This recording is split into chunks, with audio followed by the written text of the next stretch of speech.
Muy buenas tardes. Reciban un cordial saludo de quienes conformamos la Escuela de la Función Judicial. Sean todas y todos bienvenidas y bienvenidos a la capacitación, argumentación y litigación oral. Para este importante tema contamos con la participación de la abogada Mónica Paola Jarrín Aldaz, docente de este proceso de capacitación, a quien agradecemos haber aceptado la invitación de la Escuela de la Función Judicial. Antes de iniciar, me permito indicar las instrucciones de este curso. Estos procesos de capacitación es importante ingresar a la sala Zoom con su nombre y apellido. Favor no usar sobrenombres y mantener encendida su cámara durante todo el curso. Esto ayudará a comprobar su asistencia. Su participación la debe registrar únicamente en el enlace compartido en la sala chat de esta aula. Para tener una mejor conexión a Internet, les sugerimos no utilizar otras plataformas de Internet mientras dure esta capacitación. Los micrófonos se encuentran silenciados para evitar interferencias. Estos podrán ser habilitados cuando se requiera. Para iniciar con la actividad, damos la bienvenida a la ingeniera Margot Astudillo, directora nacional de la Escuela de la Función Judicial, quien dará unas palabras de bienvenida. Gracias, Freddy. Extiendo un afectuoso saludo a nuestra formadora, la doctora Mónica Paola Jarrín, a los miembros de la comunidad jurídica que nos acompañan el día de hoy, a las y los señores jueces, defensores públicos, secretarios y abogados que forman parte del foro. En esta ocasión tenemos el gusto de presentar a ustedes esta oferta de capacitación gratuita, denominada Curso de Argumentación y Litigación Oral. El mismo que se desarrollará de modalidad sincrónica. Como sabemos, la argumentación y litigación oral en el Ecuador se implementó a partir de la expedición del Código General por procesos, permitiendo que los mismos sean más ágiles y efectivos. Con argumentación oral, las partes pretenden exponer su demanda o escritos presentados, otorgándoles la posibilidad de expresar los puntos claves e importantes de su caso. Mientras que con la litigación oral buscamos la intervención activa de las partes y del juez. Con los contenidos que recibirán el día de hoy, y durante los 3 días de capacitación, ustedes podrán fortalecer. Perdón, ingeniera, se le apagó el micrófono. Las mejores técnicas de litigación oral y argumentación. Durante estos 3 días de capacitación, contaremos con la guía de nuestra formadora, la doctora Mónica Paola Jarrín, jueza de la Unidad Judicial Civil Mercantil e Inquilinato de la ciudad de Guayaquil, a quien extiendo mi agradecimiento por aceptar nuestra invitación y voluntariamente impartir este curso de capacitación.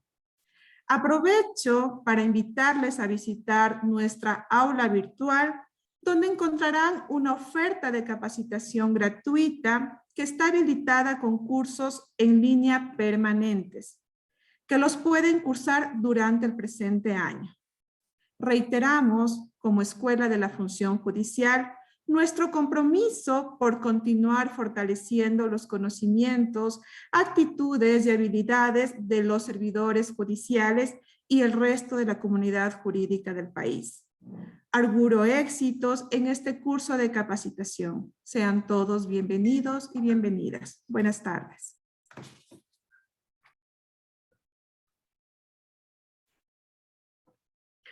Muchas gracias, doctora. La metodología que utilizaremos en esta capacitación es la siguiente. La ponencia tendrá una duración aproximada de 90 minutos, dejando un espacio para inquietudes por parte de las y los participantes. Las preguntas se las debe plantear por escrito en la sección chat. Estas serán respondidas al finalizar la ponencia. Una vez concluido este proceso, se podrá habilitar una ronda de preguntas, para lo cual deben activar el icono levantar mano para habilitar su micrófono. oportunamente a quienes hayan registrado su asistencia a los 3 días de capacitación presencial, es decir, el 22, 23 y 24 de febrero, por correo electrónico remitiremos el link de acceso para la revisión de material y posterior acceso a la evaluación. Damos la más cordial bienvenida a la formadora de la Escuela de la Función Judicial, quien abordará el tema argumentación y litigación oral. La señorita Paola Jarrín Aldaz es abogada de los tribunales y juzgados de la República del Ecuador por la Universidad Regional Autónoma de los Andes, magíster en Derecho Civil y Procesal Civil por la Universidad Técnica Particular de Loja, egresada del doctorado de Ciencias Jurídicas en la Pontificia Universidad Católica Argentina. Ha realizado cursos y seminarios en materias penales y no penales a nivel nacional, reforzando de esta manera su acervo académico. Su experiencia profesional la ha adquirido en las funciones desempeñadas como analista jurídica, asesora jurídica, abogada en libre ejercicio de la profesión, ayudante judicial, secretaria de la unidad judicial y defensora pública en el área social. Ha participado como expositora, docente y formadora en varios procesos académicos en temas de derecho. Es docente de la Universidad Regional Autónoma de los Andes, UNIANDES, formadora de la Escuela de la Función Judicial y actual jueza de la Unidad Judicial Civil Mercantil e Inquilinato del Cantón Guayaquil. Bienvenida, doctora, tiene usted la palabra. Bueno, muy buenas tardes con todos y con todas. Para mí es un orgullo y un placer poder estar aquí compartiendo este tiempo y este espacio de capacitación. Agradezco la invitación de la Escuela de la Función Judicial por abrir estos espacios académicos que son muy importantes y de relevancia para todos los profesionales de derecho. En esta tarde vamos a compartir una temática extremadamente importante y que debe ser continuamente presentada a los juristas a nivel nacional. Vamos a hablar de la argumentación y la litigación oral. Y esta capacitación, obviamente, la he dividido para estos 3 días en 3 fases o en 3 etapas para poder dar a conocer de qué se trata esto, ¿no? Este día 1 vamos a hablar netamente de la argumentación y la argumentación jurídica. El día 2 vamos a hablar de técnicas de litigación oral y también les voy a enseñar el manejo de audiencias en materias penales y no penales. El día 2 va a ser muy, muy importante porque van ustedes a saber tips de cómo se tiene que hacer el alegato de apertura, el alegato de cierre, la teoría del caso, cosas que muchas veces se confunden al momento de presentar audiencia en juicio o la audiencia en sí y tips más que todo para que sepamos cómo tenemos que modular la situación de manera oral en audiencia. Y el tercer día vamos a hablar un poquito de programación neurolingüística, vamos a hablar de coaching para abogados, de cómo uno debe hablar, expresar y persuadir. Obviamente la palabra persuasión en derecho tiene una relevancia y una connotación que tiene que ver con hechos, derechos y pretensiones, ¿no? Bien, vamos a empezar con esta capacitación, no sin antes felicitarles a ustedes por hacer este ejercicio de autoeducación y por el aporte que nos dan para poder seguir incentivando a dar estas charlas. Voy a compartirles la pantalla para que sea un poco más visible, un poco más dinámico la temática y el tema de el material. Sí me gustaría que en los temas relevantes vayan tomando nota y al final podemos ver si es que tenemos preguntas o alguna participación de alguno de los colegas. Doctora, ya está en el chat de la sala el enlace para que puedan registrar su asistencia. Es el único medio, se les recuerda. Perdón, doctora, gracias. Ok.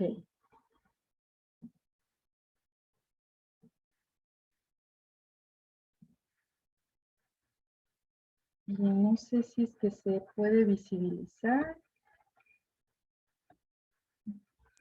Aún no, doctora.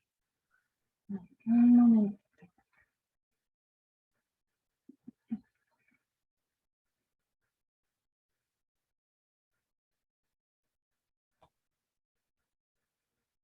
Un momentito que se conecte el material, que se quedó como en blanco.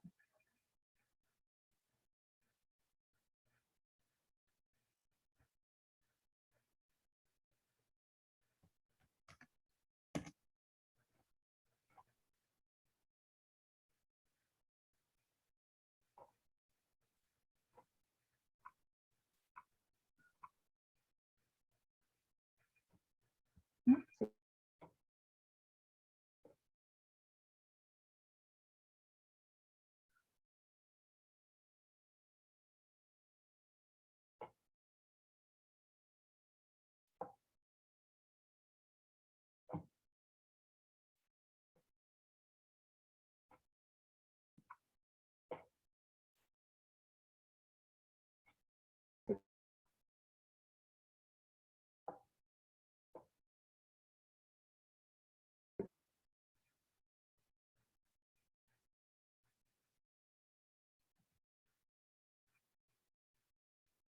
Ya, ahora sí se visualiza, doctora. Sí, perfecto. Bien. Entonces, vamos viendo este material.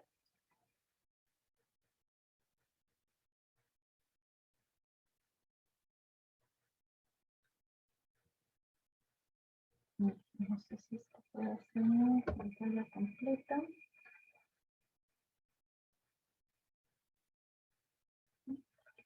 Bueno, como ustedes saben, esta temática de argumentación y litigación oral, en primer lugar, tiene el objeto de crear hábitos de autoeducación y conocimiento de los temas jurídicos que son de obligatoria aplicación. Y entre esos están, obviamente, la argumentación y la litigación oral, más que todo porque estamos ahora regidos por un sistema oral completamente en audiencia, ¿no? Es importante desarrollar las habilidades y competencias de los operadores de justicia, fiscales, defensores públicos, profesionales del derecho y estudiantes sobre el manejo técnico jurídico de la argumentación y litigación oral. ¿Por qué es importante desarrollar estas habilidades? Porque también tienen relevancia en la autoría de administración de justicia. ¿Por qué tiene relevancia? Porque la administración de justicia no tiene como único protagonista al juzgador, sino existe una corresponsabilidad compartida con todos los intervinientes al acceso de la justicia, que más adelante vamos a saber. Y también es importante dentro de estos objetivos resaltar que se debe crear conciencia de los efectos de la razonabilidad, que es el punto principal de la argumentación, de la lógica, de la coherencia, para evitar caer en vaguedad, ambigüedad, falencias de arbitrajes o inactividad. Esto ya más adelante vamos a ir viendo de manera desglosada. Empezando con lo más básico, argumentar no es sino aducir, alegar, refutar o discutir. Discutir en términos de razonamiento, no de pelea, obviamente, ¿no? Argumentar es el razonamiento lógico que busca probar o justificar una premisa. Siempre el argumentar está ligada al razonamiento. Esto es muy importante y va a estar dentro de las preguntas de la evaluación. ¿Por qué? Porque la razonabilidad lógica tiene que estar acompañada de la justificación de los hechos. Aquí existen dos pensamientos muy importantes que conceptualizan el tema del argumento. La argumentación consiste en razonar para hacer evidente la verdad o la falsedad de una proposición. Y por consiguiente, la atención, en atención a su fin, puede ser de dos maneras: fundamentación o refutación. Quien presenta una pretensión y quien se opone a dicha pretensión, ¿no? Un argumento es cualquier conjunto de afirmaciones o premisas que se ofrezca en defensa o apoyo a una opinión, decisión o acción. Obviamente que los malos argumentos suelen denominarse como falacias, que ya más adelante vamos a saber qué significan las falacias, toda vez que son sinónimo de mal argumento o de forma genérica un error de la argumentación. Esto es sumamente importante que sepamos porque las falacias, muchas de las personas creen que las falacias tienen que ver con hechos o premisas falsas y no necesariamente es así porque esto se debe a errores en relación a la lógica y otras cosas más. Avanzando un poquito, tenemos que ver que el argumento está constituido por dos elementos muy importantes, que son las premisas y las conclusiones. Para entenderse de mejor manera, las premisas son razones que apoyan la conclusión o afirmaciones que apoyan una conclusión. Y la conclusión, obviamente, es la opinión que se pretende justificar, es el fin, la pretensión, lo que yo quiero hacer ver en relación a lo que estoy planteando. Por tanto, el argumento es un conjunto de afirmaciones llamadas premisas que son utilizadas como razones para apoyar otras afirmaciones llamada conclusión. No se olviden de este punto. El argumento tiene, en primer lugar, un elemento primario que es la razonabilidad o el razonamiento lógico. Y esto está compuesto por premisas y conclusiones. Las premisas son las afirmaciones o lo que pretende apoyar la conclusión y la conclusión es lo que pretende justificar.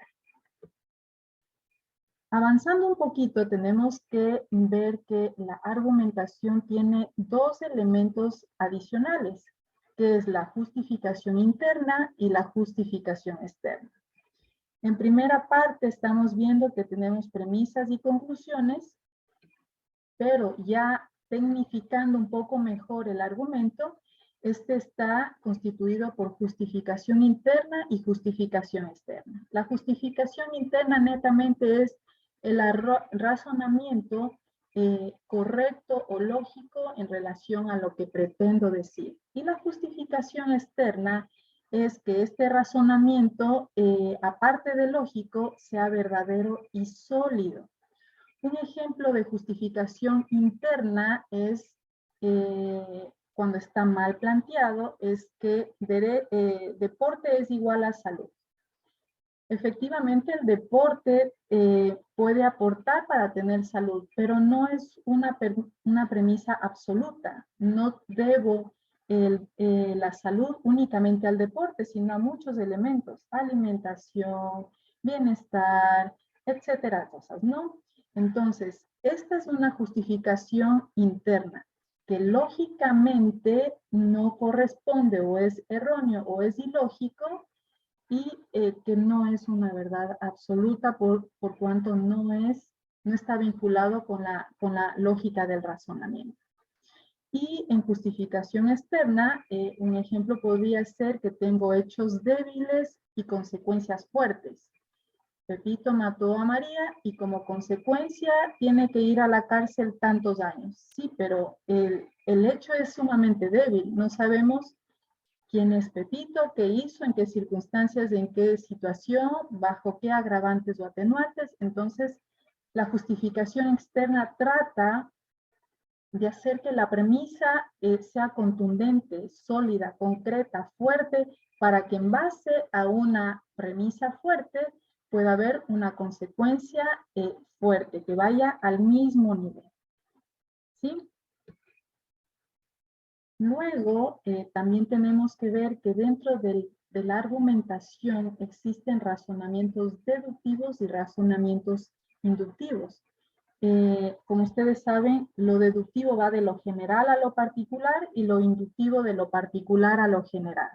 Obviamente estos dos métodos de razonamiento entendiblemente lógicos son contrapuestos y el uno, en referencia a lo deductivo, llega a una conclusión a través de las premisas, siguiendo una serie de pasos lógicos o una metodología.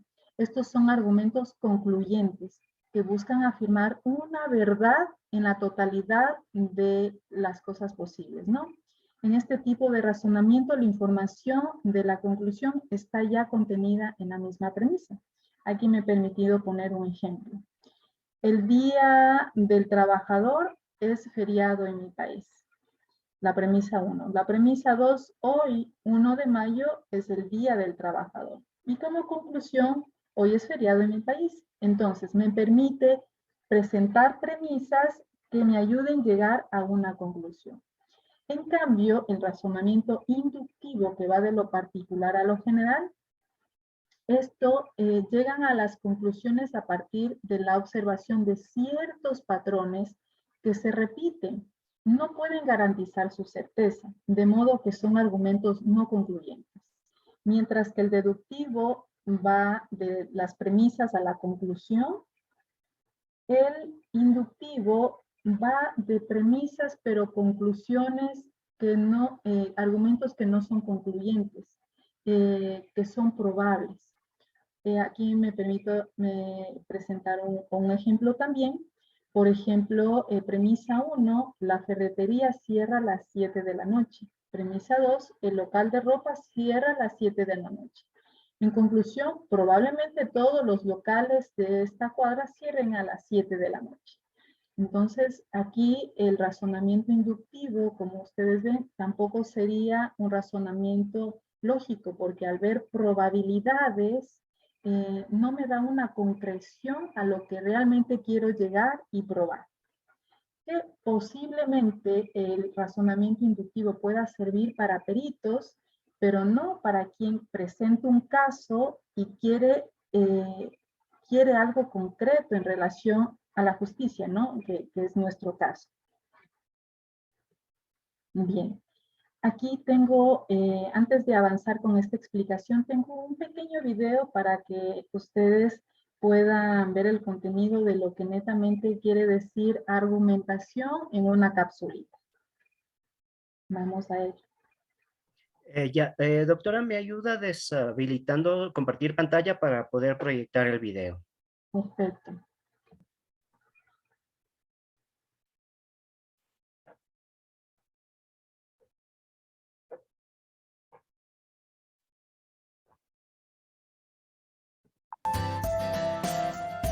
Bienvenidos a Lengua de Taco. Hoy vamos a hablar del texto argumentativo. El texto argumentativo tiene como objetivo expresar opiniones o rebatirlas, con la finalidad de convencer a un receptor. El autor pretende probar o demostrar una idea llamada tesis o refutarla para demostrar lo contrario. Generalmente, el texto argumentativo se utiliza para desarrollar temas controversiales.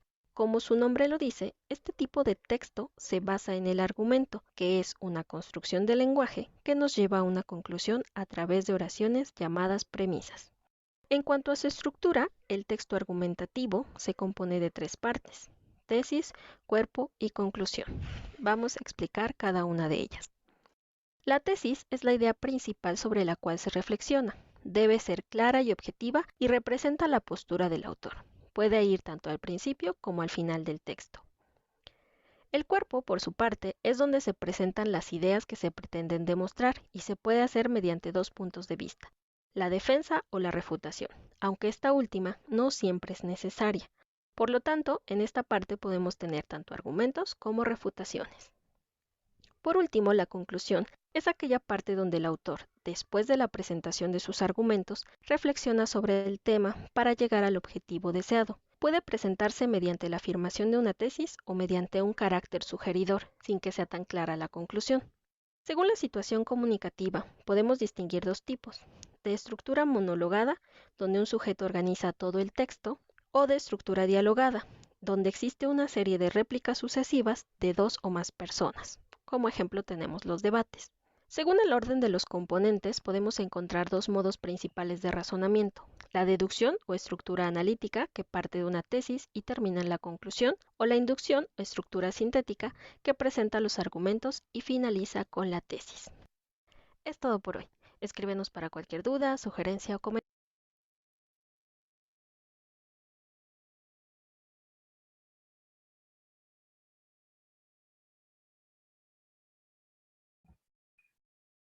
Bien. Espero que les haya servido esta capsulita para poder ir reforzando lo que vamos conversando. Así que regresamos a nuestro contenido. Mientras tanto, aprovecho la oportunidad para recordarles que deben registrar su asistencia y que acabo de compartir en el chat el enlace del video que acabamos de ver. Perfecto. Entonces, para que quede súper claro esto, recordemos que la argumentación está ligada netamente al razonamiento lógico. Este tiene dos elementos, premisas y conclusiones. Las premisas, recuerden ustedes, que son las razones o las afirmaciones que apoyan la conclusión, y la conclusión obviamente es lo que se pretende justificar. Recuerden que hablamos de la justificación interna y la justificación externa. La interna tiene que ver con la corrección lógica del razonamiento, y la justificación externa, que las premisas del razonamiento sean verdaderas, sólidas o concretas.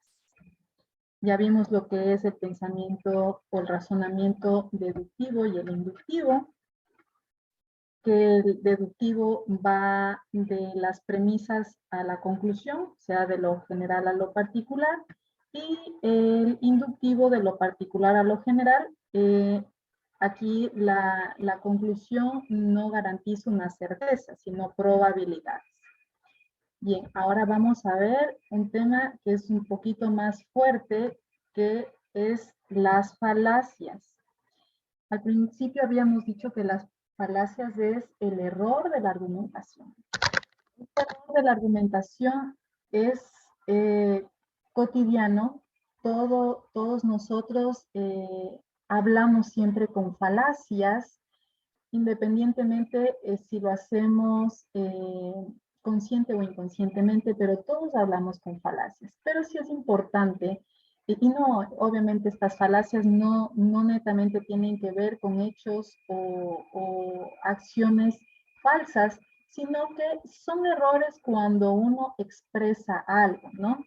Entonces, es importante saber de qué se tratan estas falacias, porque ya de manera técnica, cuando vamos a entrar en juicio netamente, tenemos que evitar.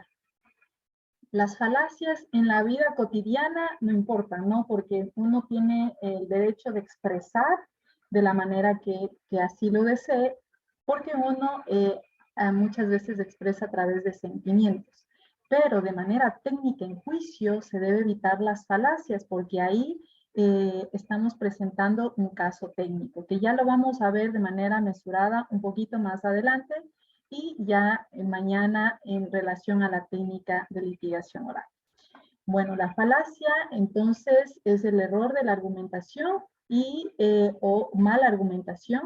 Y al hablar de las falacias existe un número potencialmente infinito de errores argumentativos o de maneras de razonar mal. Por fortuna, estos tipos de errores más habituales suelen ser siempre los mismos y se reducen a un conjunto más o menos pequeño de estructuras, lo que nos ha permitido que la mayoría de falacias sean conocidas por su propio nombre. Imagínense, las falacias que cotidianamente presentamos ya tienen un nombre y un esquema, una estructura de cómo se van planteando.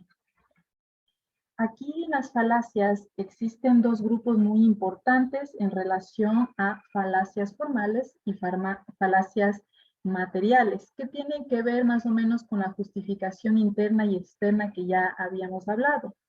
Las falacias formales son netamente los errores que tienen que ver con la lógica. Esto quiere decir entonces que no necesariamente lo que digo es falso o atenta a la verdad en sí, sino que más bien no tienen relación con la lógica, o quien plantea un argumento no nota que lógicamente pueda ser posible. Y también la conclusión no se deriva lógicamente de esta premisa. Y ya vamos a ver unos ejemplos. En cambio, las falacias materiales, que obviamente no implican, o al menos no necesariamente un error de estructura lógica, pero es un problema de calidad o justificación de las premisas. Entonces es un problema más de contenido. con lo que tiene que ver con forma y no con lógica, ¿ya? Son bastantes falacias, así que voy a tratar de avanzar rápido porque quiero detenerme en la argumentación jurídica, porque quiero explicarles ahí un tema importante en relación al silogismo jurídico, así que ahora me voy a permitir avanzar un poquito rápido. Entonces, no olvidemos que las falacias tienen una clasificación de falacias formales que tienen que ver con el error de la lógica y las falacias materiales que tienen que ver con la estructura, la forma, con la calidad o la justificación. Las falacias formales y lógica son simplemente tres: negación del antecedente, afirmación del consecuente y el no security. Esto es lo que no sigue, ¿no? Y las falacias materiales son más. Estas tienen que ver con el argumento ad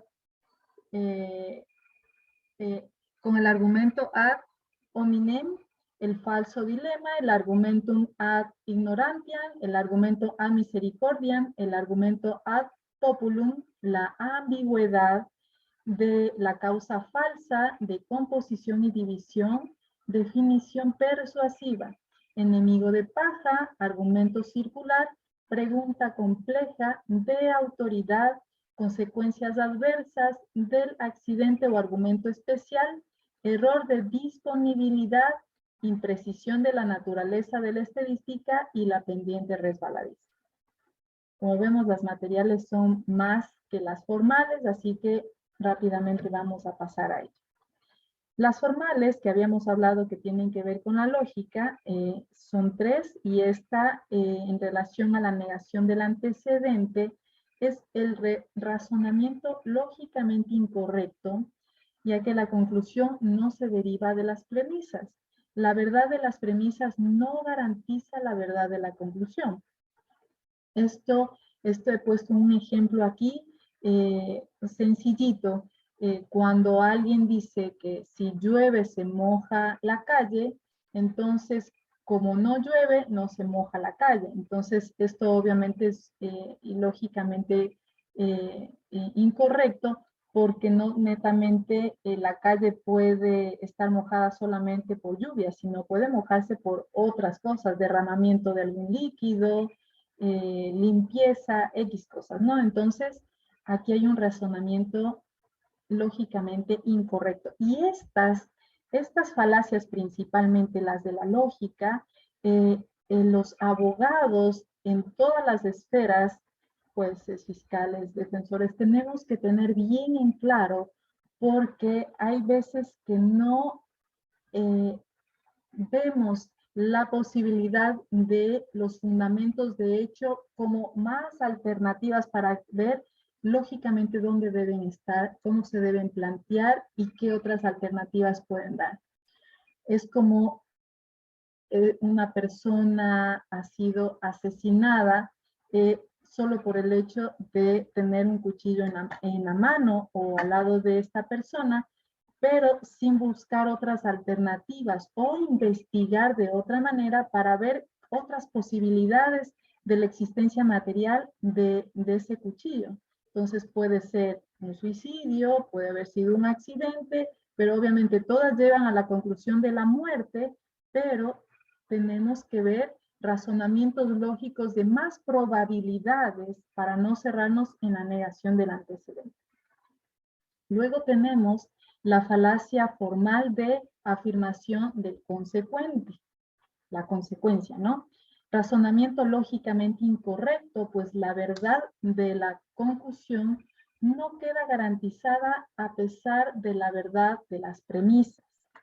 Por ejemplo, la gripe provoca fiebre. Tienes fiebre, lo que significa que tienes gripe, ¿sí? Mientras el uno negaba el antecedente, otro es la afirmación del consecuente. Estoy diciendo que la gripe provoca fiebre y como tiene fiebre, entonces tiene gripe, ¿no? Este está más fácil. Y el tercero es el no sequitur, no se sigue. Este se refiere a la conclusión no se deriva o deduce lógicamente de las premisas. La conclusión no se deriva o deduce lógicamente de las premisas. A partir de la afirmación de uno de sus elementos se infiere erróneamente en la negación del otro. Por ejemplo, las disyunciones en lógica no son excluyentes. O llueve o hace sol. Llueve, por lo tanto, no hace sol. ¿Sí? O llueve o hace sol. Llueve, por tanto, no hace sol. Entonces, esto es como una consecuencia ilógica, ¿no? Si no es lo uno, no es lo otro. Ahora vamos a las falacias materiales. Esto no tiene que ver con la lógica, sino netamente con la estructura, ¿no? Con la forma. Argumentum ad hominem. Este consiste en atacar a la persona que formula el argumento, en lugar de atacar el propio argumento. Esto es una típica falacia política. Estamos atacando a la persona y no atacando o refutando, sería en este caso de argumentación, refutando lo que está diciendo esa persona. Entonces, esto es algo típico, ¿no? Como puse aquí un ejemplo para no meter a la política, los conservadores. Si eres igualitarista, ¿por qué eres tan rico? ¿No? Si presentamos un argumento ad hominem, supone desacreditar a la persona pensando que es razón suficiente para rechazar el argumento que se formuló. Y esta es una falacia muy común, una falacia material muy común, especialmente en lo que tiene que ver temas de política, de religión, de fútbol incluso. Entonces, atacamos a la persona. Luego viene el falso dilema. Presentar una situación como si solo hubiera dos alternativas posibles, no hay más. Cuando en realidad existen más alternativas, que además pueden que esas otras alternativas sean más aceptables o mejores, ¿no? Aquí sí me permití poner ya un ejemplo un poquito más explícito. El general chileno Pinochet frecuentemente decía, o el comunismo o yo, para justificar su dictadura, cuando existe la alternativa preferente llamada democracia, ¿no? Entonces, fijémonos que el falso dilema solo da dos alternativas, como que ciegamente solo existe esto, cuando en realidad existen más alternativas. Es un argumento lógico, pero que está mal estructurado en la forma porque no permite prever más alternativas en relación a lo que se está diciendo. Luego viene el argumento ad ignorantiam.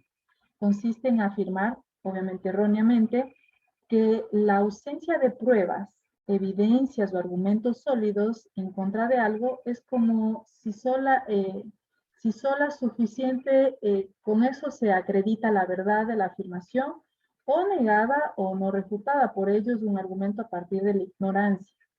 Yo creo que este argumento le queda bien a la gente que hace muchos comentarios en redes sociales, ¿no? La ausencia de la prueba no es ausencia de, no es prueba de ausencia, ¿no? Por ejemplo, la astrología, ovnis o predicciones. Entonces, puede ser un ejemplo de que alguien presenta una exposición o presenta un argumento en redes sociales por un comentario de alguien y ignorantemente cree que eso es verdad, sin ni siquiera ir a la fuente, sin ni siquiera revisar de qué se trata y simplemente opinó como si eso fuera verdad. Opinó como si eso estuviera correcto. Entonces, por eso digo que el argumento en ignorancia es muy relacionado a todo lo que se opina en redes, ¿no? Creo que muchos coincidirán conmigo. Luego tendremos el argumento ad misericordia. Este argumento es típico en juicios. Consiste en una apelación a la piedad o la compasión como razón para aceptar o apoyar cierta decisión propuesta o punto de vista. Apela a circunstancias personales y no en relación a los hechos que se presentan. Un ejemplo típico es, por ejemplo, un banco demanda la ejecución de un título ejecutivo de ejecución por la falta de pago. Y cuando se presenta el demandado, lo que hace el demandado es no decir nada en relación a por qué no pagó o justificar la falta de pago, sino dice, señor juez, la pandemia me ha acabado, la pandemia me ha enfermado, no tengo trabajo y no puedo pagar. Entonces apela a su circunstancia de salud, que obviamente puede ser real, ¿no? Pero esto no es razón suficiente para dejar de ver la pretensión de la parte actora, ¿no? Pero esto es algo sumamente típico, ¿no? Aquí también puse un ejemplo del estudiante que no pudo hacer el examen y propone la situación personal de que típicamente estuvo enfermo, de que no alcanzó a ir a dar la prueba, etcétera, ¿no? Pongo mi situación personal para justificar el hecho de que por qué no se hizo la cuestión o acción que estaba presente para hacer, ¿no? Luego viene el argumento ad populum. Es la apelación de los sentimientos del oyente para conseguir adhesión, aceptación o apoyo de ciertos puntos de vista, afirmación, decisión, etc. En vez de utilizar argumentos razonables, ¿no? Racionales a su favor. Es un modus operandi peligroso porque resulta persuasivo.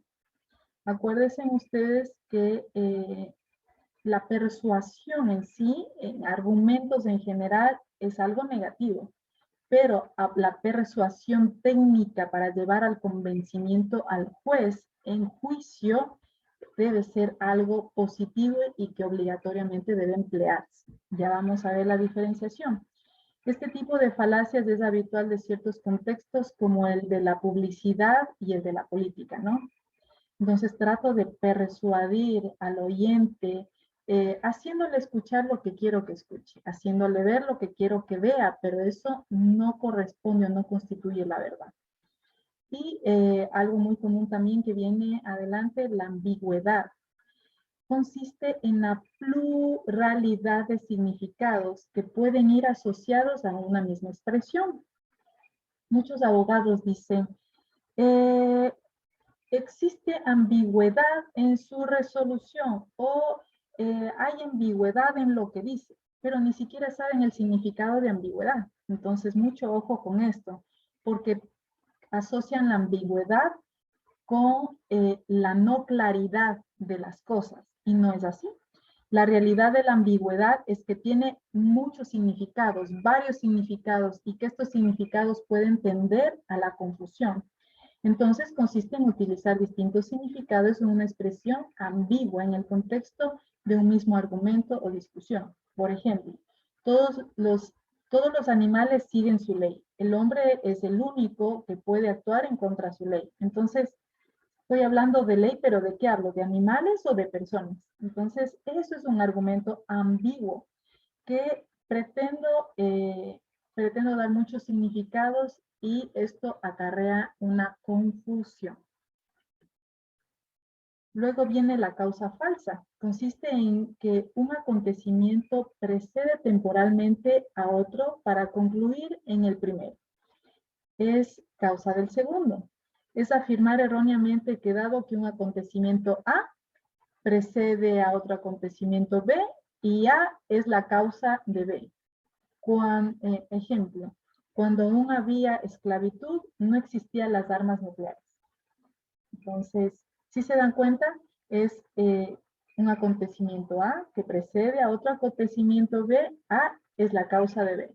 Entonces, no tiene razón. La causa falsa también puede estar asociado con la lógica, porque si bien vemos, cuando aún había esclavitud, no existían las armas nucleares, sea, puede haber dos premisas que de manera separada pueden ser reales, ya en conjunto no tiene que ver la una con la otra.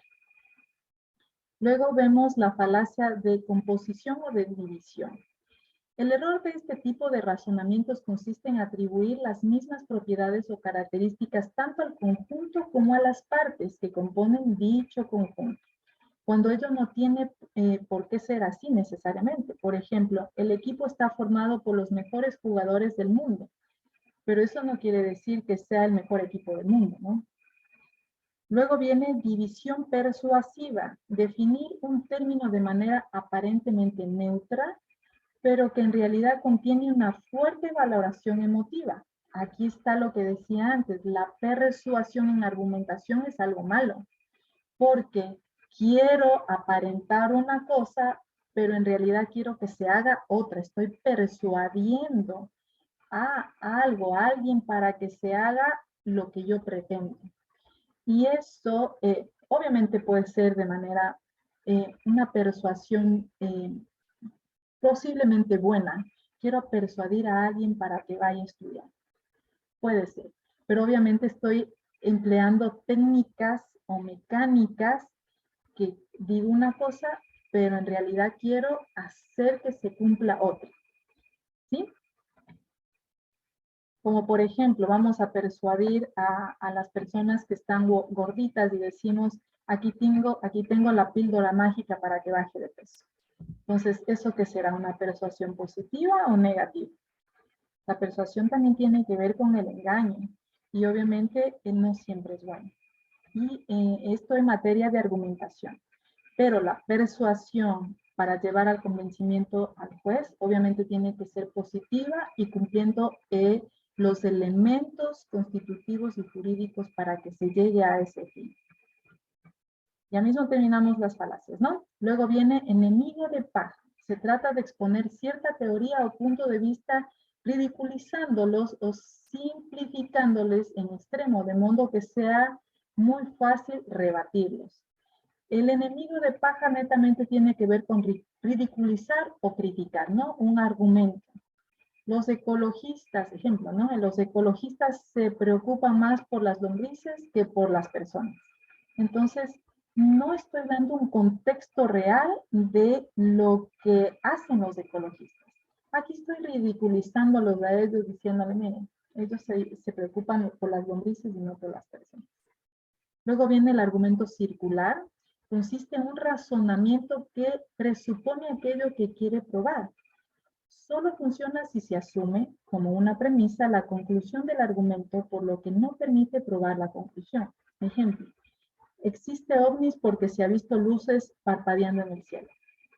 Es un argumento circular, que posiblemente sea real, pero no puedo atribuir la existencia de ovnis porque que se esté parpadeando algo en el cielo. Puede que sea un avión, ¿no? Entonces, aquí está el argumento circular. Luego viene la pregunta compleja. Consiste en formular una pregunta de tal manera que responda lo que responda la persona interpelada. Esta asume cierta afirmación, punto de vista, acusación, etcétera, que interesa a quien formula la pregunta. Esto es muy común cuando se hace preguntas en audiencia, ¿no? Son preguntas complejas en que responda lo que responda, está asumiendo algo, ¿no? ¿Sigue siendo usted irresponsable como lo solía hacer? ¿Sí o no? Lo que diga me está diciendo lo mismo, que sí sigue siendo irresponsable. Entonces, esto los juzgadores tenemos que tener muy en cuenta, por cuanto esto es una pregunta persuasiva, incluso puede ser una pregunta incriminatoria, que tenemos que nosotros ver y los abogados por su parte tienen que objetar, ¿no? Luego tenemos la falacia de autoridad.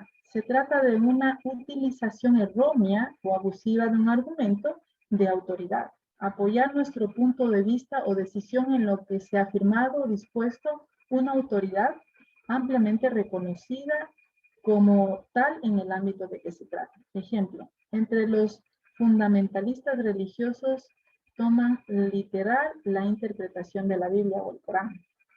Entonces, estoy asumiendo el argumento en relación a la autoridad que está planteando y no el argumento en sí. Luego viene el argumento de las consecuencias adversas. Consiste en señalar las consecuencias o resultados negativos que se siguen de cierta afirmación, posición, punto de vista, decisión, etcétera, como una razón, su verdad o justificación. Ejemplo, no se puede aceptar esta conclusión ya que significaría que hemos estado equivocados durante todo este tiempo. Por lo tanto, esta teoría debe ser falsa. Entonces, argumento de las consecuencias adversas. Como no quiero asumir la responsabilidad, asumo también que eso debe ser falso. No quiero asumir las consecuencias de ese argumento, entonces digo que el argumento es falso. Luego viene del accidente o argumento especial. Este se refiere a la estrategia a utilizar cuando un contraejemplo o un contraargumento plantea un desafío a nuestro punto de vista. Una explicación o argumento ad hoc para explicar ese caso especial y salvaguardar la regla general. Ejemplo, si la bolsa de valores baja, puede ser, por ejemplo, por los malos datos del paro. Si en otra sube, es por las buenas perspectivas de la inflación. Diversos estudios han demostrado que el comportamiento del mercado de valores es errático e impredecible. Las inversiones al azar no generan peores resultados que si se sigue el consejo de los analistas. Esto más tiene que ver con asociar, ¿no? Si es que la bolsa de valores baja por determinada cosa o sube por determinada cosa, yo asumo que es así solamente por eso, cuando en realidad no lo es, porque ustedes saben que la bolsa de valores fluctúa y lo correcto es acudir a una persona que realmente sabe, ¿sí? Y no asumir las cosas porque ya se esquematiza en una sola, en un solo resultado. ¿Bien? Luego viene el error de disponibilidad. Son circunstancias excepcionales o poco habituales como base para formar un juicio o teoría o tomar una decisión, como ganarse la lotería. Por ejemplo, yo conozco a que tiene 90 años y fuma un paquete de cigarrillos diario desde que era joven y está sana, es decir, no pasa nada. O sea, y quiero asociar de que si alguien fuma hasta los 90 años no le pasa nada, eso quiere decir que a todo el mundo no le pasa nada. Obviamente no se puede generalizar, pero estoy asumiendo esto por el error de disponibilidad. Luego viene incomprensión de la naturaleza de la estadística. La probabilidad de que si un hecho se basa estadísticamente, no hay que promediar el mismo porque el resultado es uniforme. Ejemplo, dato estadístico. 1 de cada 6 personas en el mundo sobrevive con menos de $1 al día. En esto sería un error decir, eso no es cierto. Yo conozco a cientos de personas y ninguna de ellas puede sobrevivir con menos de $1. O sea, no puedo yo argumentar como un hecho verdadero lo que yo digo contraponiendo valores estadísticos. Si la estadística dice una cosa, no puedo decir eso es mentira, porque yo conozco casos de... No, eso incluso más allá de erróneo también tiene que ver con la lógica, ¿no? Porque la persona que está asumiendo una interpretación de la estadística también tendría que hacer una contraposición con otra estadística y no con la presunción de lo que yo pienso. Y luego viene la pendiente resbaladiza. Son las consecuencias de que una cosa lleva a otra, hasta llegar a un punto no deseado, ¿no? Aquí sería como que una mentira arrastra a otra y esto se hace una bolita, ¿no? Este tipo de razonamientos erróneos parte de la base errónea de que no es posible establecer límites estrictos y bien definidos para separar los casos en que una medida o juicio están justificados y aquellos otros que no lo están. Ejemplo, si permitimos la eutanasia en algún caso, al final tendremos que permitir en todos los casos, aún en contra de la voluntad de los pacientes. no es así, ¿no? Luego, bien, ahí terminamos con todas las falacias, ¿no? Como ustedes ven, hay falacias materiales que tienen que ver netamente con la lógica, no son lógicamente presentables. Y las materiales que tienen que ver con la forma, que muchos de ellos pueden ser verdad, pueden ser mentira, pero no están bien estructurados, no están bien planteados o por desconocimiento se contraponen a los hechos que debería realmente presentarse, ¿no? Luego ya pasamos, ya acabamos de ver la argumentación, ahora vamos a pasar a la argumentación jurídica, que es nuestra materia puntual, ¿no? La argumentación jurídica obviamente tiene que ver con la parte de la ciencia del derecho. Entonces, tenía muchísima información para poner en argumentación jurídica, pero quería más bien desmenuzarle en contenidos más pragmáticos para que podamos entender. La argumentación jurídica se proyecta como teoría interdisciplinaria de las formas seguidas para lograr conclusiones válidas al aplicar el derecho, al tomar decisiones judiciales. Los antiguos la usaron en escenarios que requerían hablar y escribir convincente y persuasivamente, y obviamente en el siglo que estamos alcanzado una vigente connotación, ¿no? Yo sigo mucho las enseñanzas del doctor Manuel Atienza, español, que me gustaría que ustedes también lo googleen y lo miren por Twitter. Él tiene una teoría, él es un teórico, una persona que tiene una teoría viviente que se está aplicando hoy en día. Y esta está dividida en 4 enfoques y puntos principales. Luego, primero vamos a ver el enfoque formalológico, que se interesa por los argumentos lógicamente estructurados. Esto es como un primer punto esencial para quien plantea un caso, para quien defiende un caso y para quien resuelve un caso. Porque primero tengo que empezar por la estructura de la argumentación lógica, consecuente, estructurada y que tenga que ver con esta formalidad. Luego viene el enfoque material, que se refiere a la teoría de las premisas de validación. Esto quiere decir que no solamente mi argumentación debe ser lógica, sino que mis premisas tienen que ser válidas, concretas, contundentes, y que más que todo que sean probables o justificables, ¿no? Porque el éxito de la argumentación jurídica es al presentar cada hecho, el hecho A tiene que estar también acompañado por una prueba que apoye este argumento. Hecho A, prueba A. Hecho A, prueba A, ley A. ¿Sí? Tenemos que tener una estructura contundente. Entonces, volvemos al enfoque formal de la lógica, luego el enfoque material de la teoría de las premisas válidas. Luego venimos al enfoque pragmático. Este me gusta mucho porque ya estamos hablando de la práctica. Consiste en ver en la argumentación como una actividad convincente. ¿Y dónde se plantea el enfoque pragmático? Pues en audiencia, porque ya pasamos de la temática de convencer al juzgador por escrito y que resuelve a mérito de los autos. Antes era así, ¿no? Y eso acarreaba muchas inconsistencias que a lo que viene ahora, ¿no? El enfoque pragmático de llevar al convencimiento al juez. Si ustedes se dan cuenta, estamos en un procedimiento obviamente mixto, ¿no? Porque tramitamos la causa por escrito, obviamente cumpliendo las etapas y las fases procedimentales, pero todo esto tiene que validarse de acuerdo al principio de oportunidad en audiencia.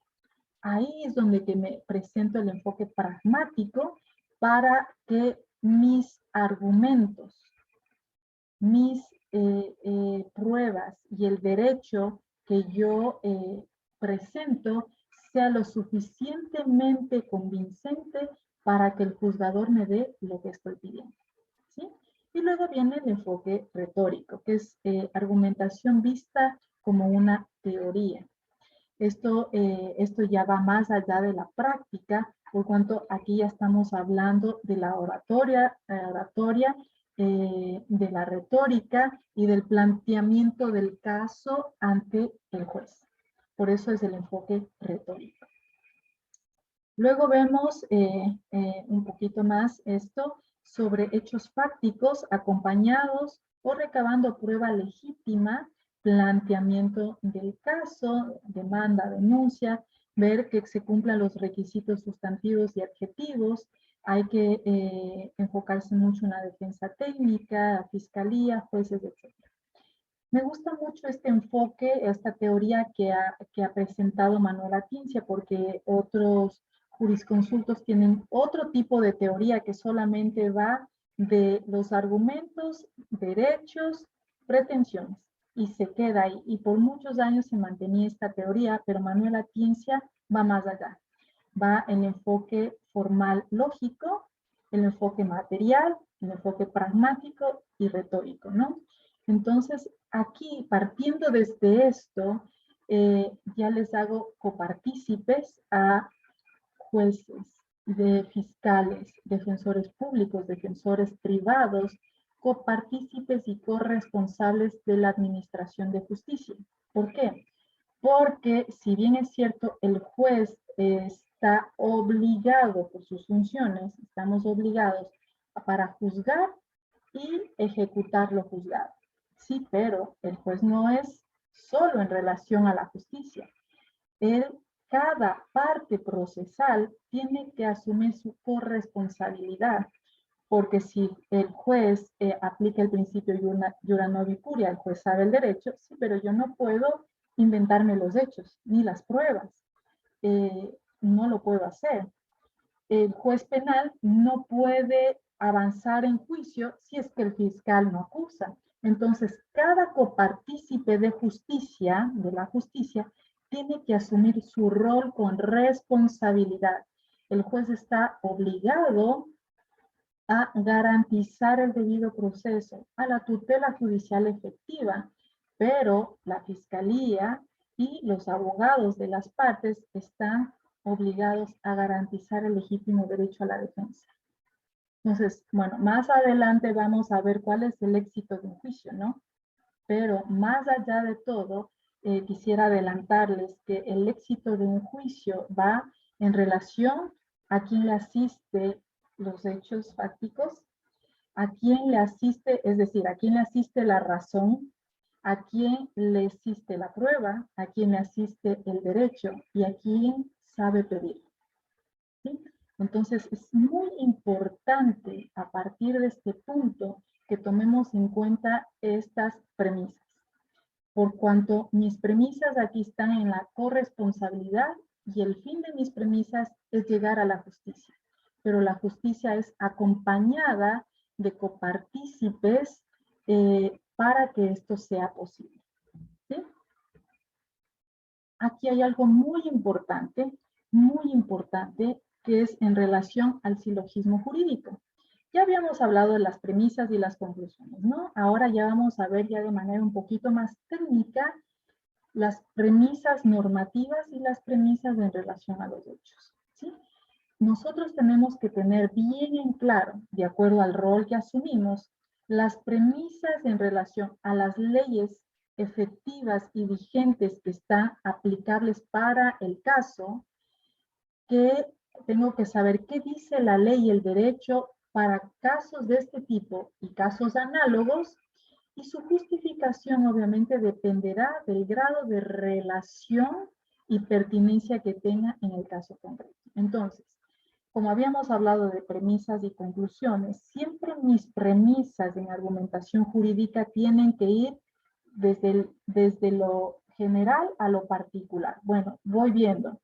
Este es un caso concreto, voy viendo qué normas me acompañan para poder asistir a este caso.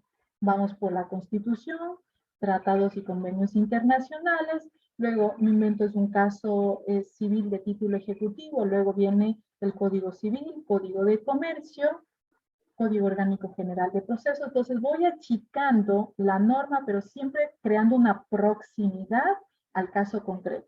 Por eso tenemos que, como primer tip, manejar las premisas normativas. Muy importante, premisas normativas en el ámbito sustantivo y el ámbito adjetivo. ¿Qué quiere decir esto? El sustantivo lo que tiene que ver con el fondo y el adjetivo lo que tiene que ver con el procedimiento. Luego vienen las premisas en relación a los hechos del caso. Son los hechos o acontecimientos fácticos que originan el caso. Recuerden ustedes que quien plantea un caso, ¿cuándo se inicia el caso? Cuando los abogados defensores asumen la defensa o cuando la fiscalía está haciendo la investigación. Entonces, siempre tenemos que ver que las premisas en relación a los hechos sean fácticos. ¿Qué quiere decir? Verdaderos, veraces, comprobables, justificables. Si yo no tengo hechos fácticos justificables, entonces no existe caso. ¿Sí? No existe caso. Si es que pretendo por alguna argucia plantear un caso en base a hechos que no lo sean, pues probablemente tengo una consecuencia, ¿no? Consecuencia negativa.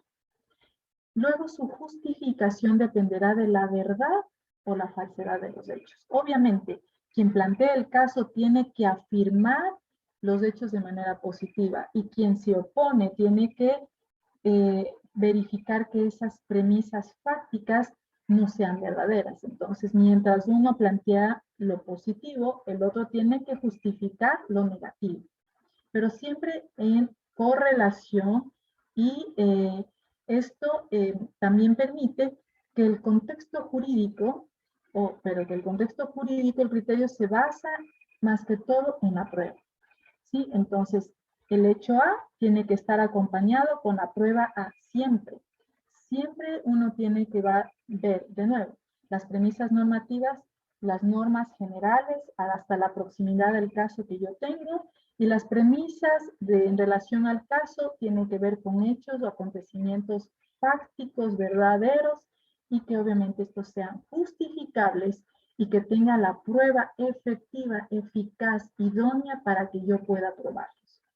¿Cuál es la prueba efectiva, eficaz e idónea? Me adelanto, siempre va a ser la prueba en original o copia certificada, refiriéndome a prueba material, ¿no? Original o copia certificable, además que en relación a cualquier tipo de prueba, esta sea contradecida y que sea debidamente presentada tanto en la demanda, contestación, denuncia o juicio civil penal, lo que sea, y debidamente también presentada en audiencia. ¿Sabías que esta estructura argumentativa suele conocerse como silogismo jurídico y es válida desde el punto de vista de su justificación interna? Si además las premisas están justificadas externamente, el razonamiento justificaría la decisión. Acordémonos de lo que habíamos visto anteriormente.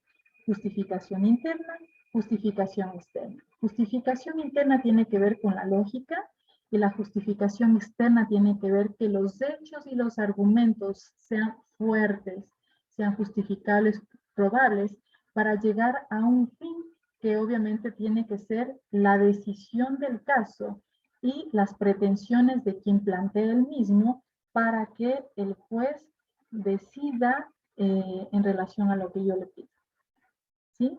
Y si no fuese así, serían prevaricato, porque obviamente si yo planteé muy bien mi estructura de silogismo jurídico, premisas normativas, premisas sobre los hechos, prueba y la petición, estaría fallando contra derecho, ¿no? Entonces, avancemos. Aquí ya tengo los elementos del silogismo. Hablamos de la premisa mayor, la premisa menor y las conclusiones. Aquí hablábamos de las premisas normativas, las premisas de los hechos y la conclusión. Aquí ya más concretamente sobre premisa mayor, menor y conclusiones. La premisa mayor siempre va a estar relacionada con la norma jurídica que establece un hecho. El caso genérico, que debe o tiene consecuencias jurídicas, más la regla de interpretación jurídicas de las normas, ¿no? La premisa mayor tiene que ver con normas generales.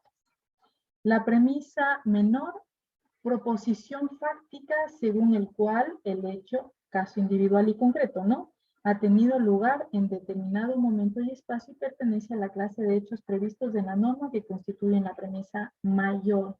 Estamos hablando más o menos de la subsunción, ¿sí? Y la conclusión es la decisión judicial en la que el caso concreto se vincula a las consecuencias jurídicas establecidas por la norma jurídica. Aquí ya jugamos con el tema de interpretación, debida interpretación de las normas, porque tampoco voy a plantear cualquier norma. Entonces tengo que plantear la norma pertinente y además de esto, interpretar esa norma en relación al caso concreto.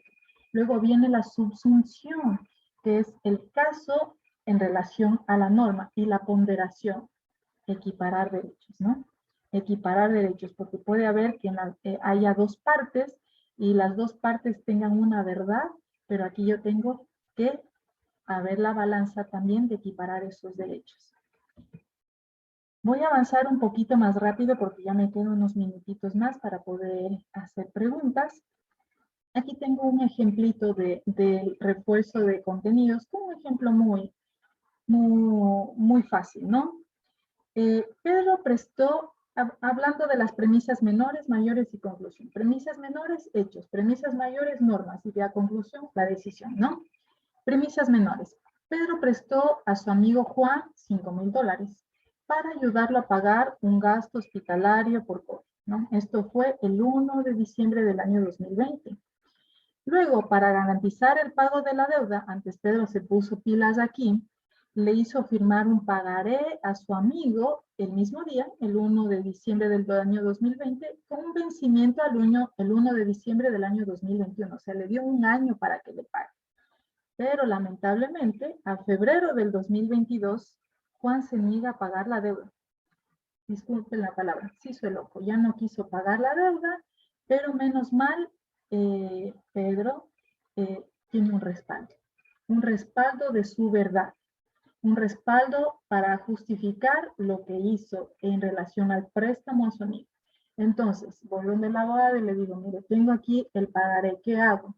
Y el abogado dice, perfecto, el pagaré, primero, voy a las normas, ¿no? ¿El pagaré qué es? Un título ejecutivo. Entonces, es considerado un título ejecutivo. Veamos si cumple los requisitos de formalidad. Artículo 186 del Código de Comercio. ¿Presenta todos los requisitos? Sí, perfecto. Ahora, ¿qué hacemos? Presentemos una demanda. ¿De qué tipo? Ejecutiva. ¿Y qué normas me amparan? 347 del Código Orgánico General de Procesos, porque es la norma procedimental. Primero que vimos, la norma sustantiva, que es requisitos de forma.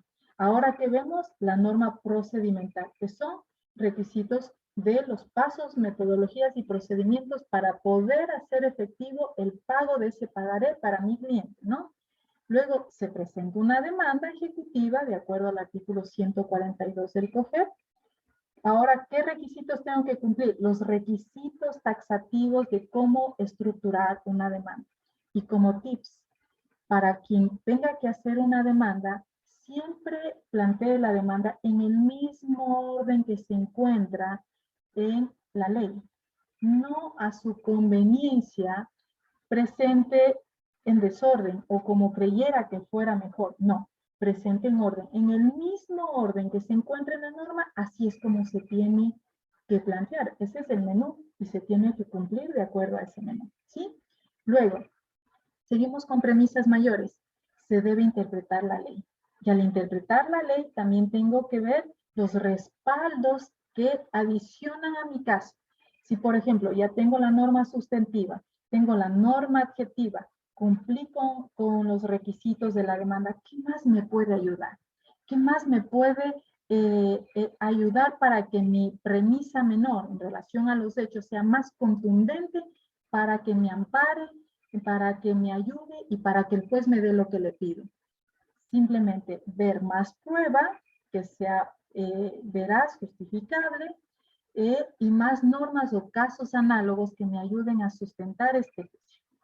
Luego, al presentar el juicio, sustanciar el trámite e ir a la audiencia, el juez lo que tiene que hacer es revisar también, plantear sus premisas o plantear el ejercicio del silogismo jurídico para verificar los requisitos de forma, requisitos de fondo, requisitos de admisibilidad en relación al título, verificar la competencia y la legitimación de las partes, ver si existe oposición o, mejor dicho, contestación a la demanda, si también se cumplen los requisitos, ver si existen excepciones previas o excepciones taxativas cuando son únicamente títulos ejecutivos, ir estructurando esto, ¿no?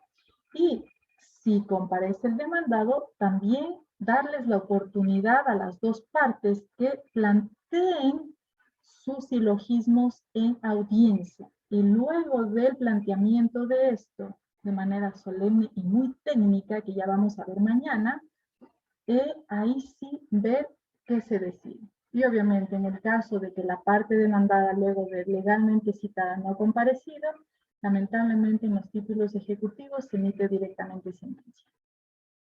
Bien, entonces ahí está más o menos un ejemplo fácil, entendible, para que veamos el ejercicio del silogismo jurídico que vimos acá en relación de premisas normativas, en relación de las premisas del caso y la conclusión, la justificación interna, la justificación externa y interpretación, subsunción, ponderación. Si se dan cuenta que la argumentación va de lo pequeño a lo grande y es sumamente técnico, sumamente técnico.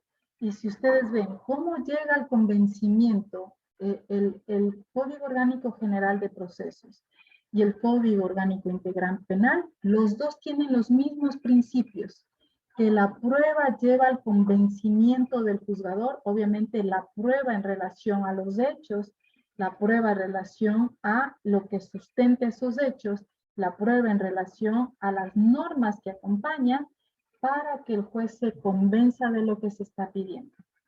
Para determinar pretensiones en el caso de materias no penales y responsabilidad en materias penales. Responsabilidad de la infracción, responsabilidad del tipo penal, responsabilidad del procesado, ¿no?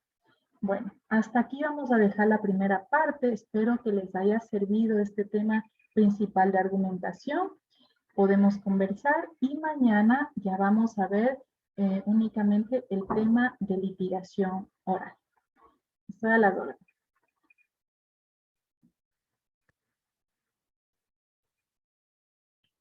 Gracias, doctora. Vamos a dar paso a las preguntas que han planteado en el chat de la sala. El abogado Eddie Yaure consulta. Algunas veces toca presionar, algunas veces toca presionar a alguien para que confiese. ¿Es necesario o no?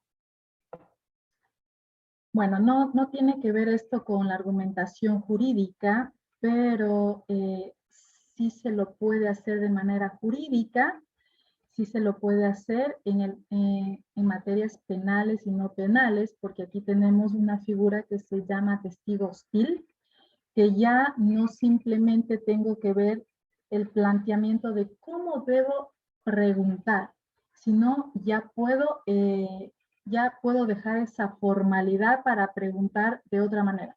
Hostil no quiere decir, el testigo hostil no es el que presenta hostilidad en su actitud, sino hostilidad en relación a no querer dar información. Sí se le puede presionar hasta cierto momento, pero eso no quiere decir que le voy a maltratar para sacarle la información, ¿no? Entonces tengo que de manera muy técnica, por eso es muy importante que los abogados se vayan especializando y vayan estudiando más a fondo el tema, por ejemplo, de cómo interrogar a alguien.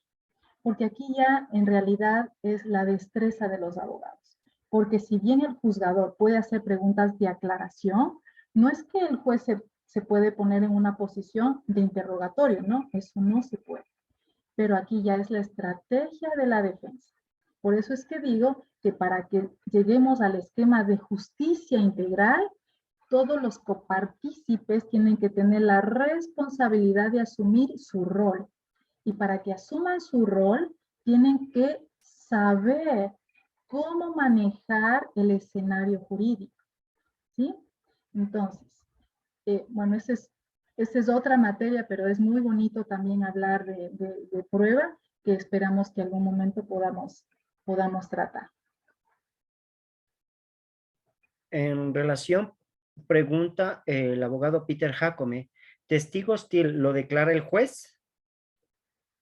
No necesariamente. Yo puedo, como abogado de la parte, decir, señor juez, en vista que la defensa, en vista que la persona llamada a declarar no quiere decir los hechos sobre los cuales se ha llamado a rendir esta declaración, solicito que se le considere como testigo hostil. El juez no lo puede decir, pero sí puede aceptar el hecho de que la defensa lo declare y así el juzgador puede calificarlo. Sí, está bien. En virtud de que no ha querido contestar, se le declara el testigo hostil, por tanto puede proceder la defensa a hacer las preguntas como así lo requiera. Obviamente modulando, ¿no? La abogada Susana Patiño consulta, ¿y qué sucede si se acoge al derecho al silencio el testigo? Bueno, yo creo que ya esos temas no tienen que ver con el tema de argumentación, ¿no? Podemos ver otras preguntas que tengan que ver con todo lo que hemos hablado.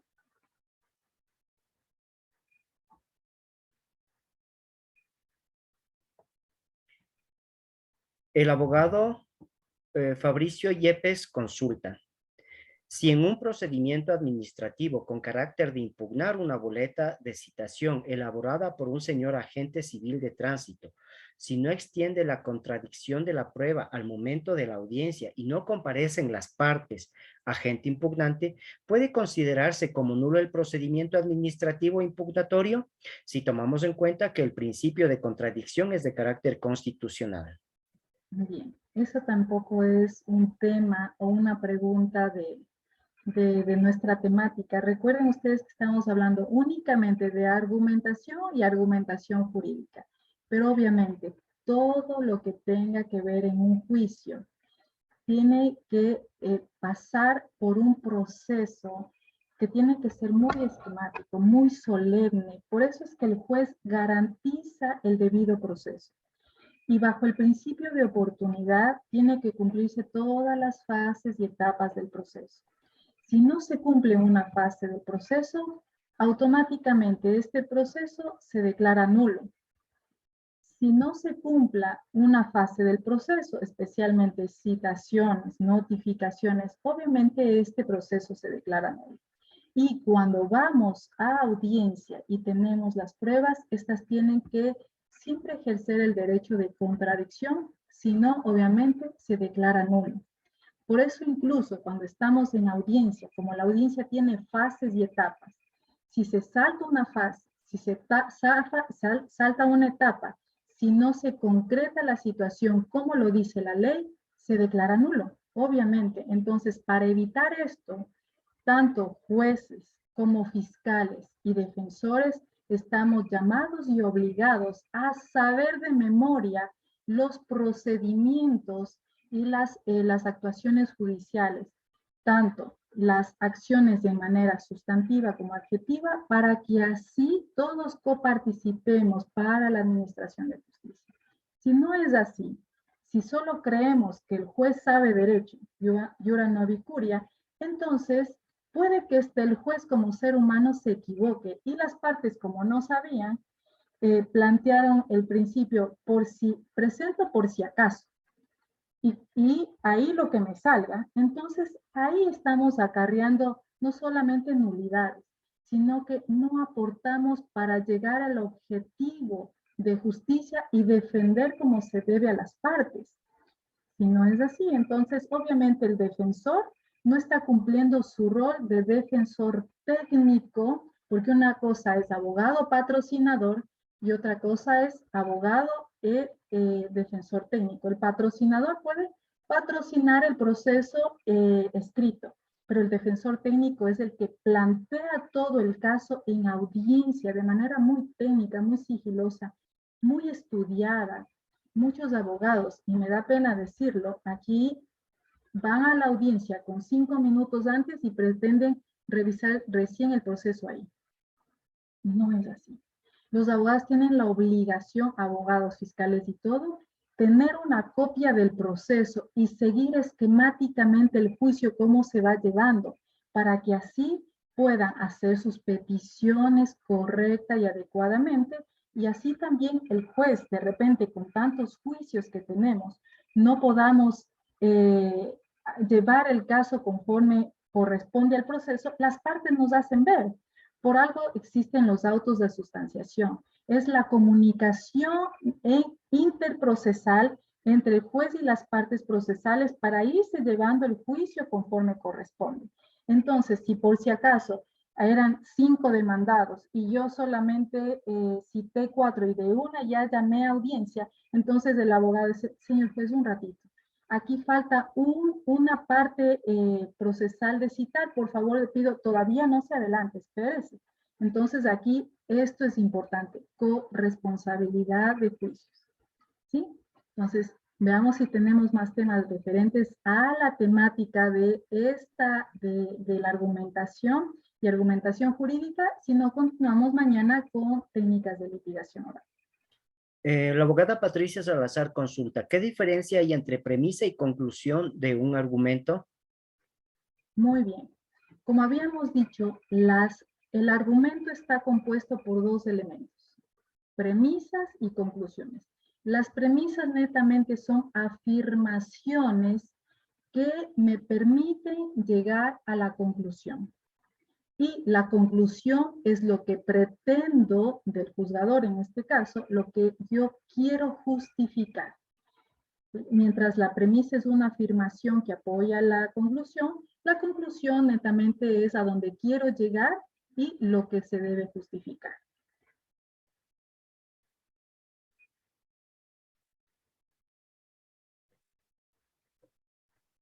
La abogada Cintia Jimena consulta, si un abogado no argumenta bien en un juicio, empieza a titubear, tal vez por los nervios, no tiene una argumentación clara y precisa, ¿qué pasa? Muy importante. Miren, por eso es importante estas técnicas de litigación oral, porque una cosa es ver el proceso por escrito, cómo se va llevando, y otra cosa es en audiencia. Es verdad, hay muchos abogados nuevos tal vez, o que no han tenido mucha experiencia en juicios, que cuando van a audiencia ni siquiera se acuerdan de cómo anunciar la prueba. Y el juez de oficio no le puede decir, tiene que hacer esto, tiene que plantear así, no lo puede hacer, porque rompería el principio de imparcialidad. Entonces, el juez modula la audiencia porque es el director de la audiencia, el director del juicio, eso lo dice el artículo 3 del COGEP, pero el juez no le puede ayudar a que haga su trabajo. Si es que no argumenta bien, no plantea bien el caso, no anuncia bien la prueba, no practica bien la prueba, pues el derecho no le va a asistir. Y el juez de oficio no le puede dar lo que pide si es que no sabe pedirlo, ¿sí? El abogado Juan García consulta, ¿el fiscal está obligado a argumentar jurídicamente o solo corresponde al juez por el principio juria novit curia? Muchas gracias. En las causas penales, acuérdense en que el principal autor en las causas penales es el fiscal, porque el fiscal es el llamado a hacer la investigación íntegra del caso. Él es el que plantea el caso.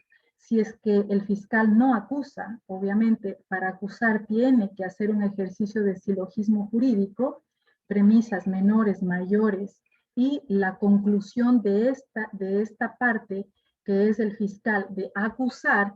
Si es que el fiscal no hace este ejercicio de derecho, obviamente el juzgador no puede juzgar. Porque si no es así, el fiscal además tiene una labor adicional, hacer una investigación integral de la infracción para ver si hay responsabilidad de la infracción y responsabilidad en relación a el que va a ser llamado procesado. Y además tiene que actuar con imparcialidad porque no solamente ve la responsabilidad de la infracción, sino también tiene que velar por la protección a la víctima. ¿Sí? Entonces, el fiscal en materias penales es el principal argumentador del caso, porque él no solo representa al Estado, representa también a las partes procesales y por eso él también tiene que actuar con imparcialidad para determinar si investigo con responsabilidad para ver si es que realmente existe la infracción o realmente no existe la infracción y no vulnerar los derechos de los llamados al juicio. Y si es que realmente existe el caso, pues con la responsabilidad de la argumentación escrita y verbal de una audiencia, acuso y ahí sí hacemos las audiencias que corresponden ante los jueces penales que al final ellos decidirán sobre la responsabilidad, sobre la acción punible y sobre el tema de la víctima, ¿no? La reparación integral a la víctima. Vamos a dar paso al abogado Santos Macías, quien ha levantado la mano para que pueda plantearse pregunta.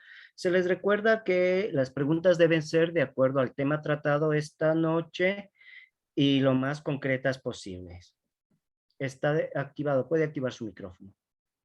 Muchas gracias por darme la palabra. Buenas noches con todos. He estado escuchando con detenimiento su intervención y básicamente todo lo expuesto, en definitiva, conllevaría no un curso de 1 hora y media. Solamente en falacias sería un curso básicamente un curso siquiera de unas 120 horas. ¿Podríamos concretar la Justamente pregunta, por voy favor? para allá a concretar la respuesta, ¿sí? Va a ser la pregunta. Entonces, además de aquello, indicó lo que indicó básicamente que argumentar es dar y pedir razones. Pueden presentar una demanda con entimemas.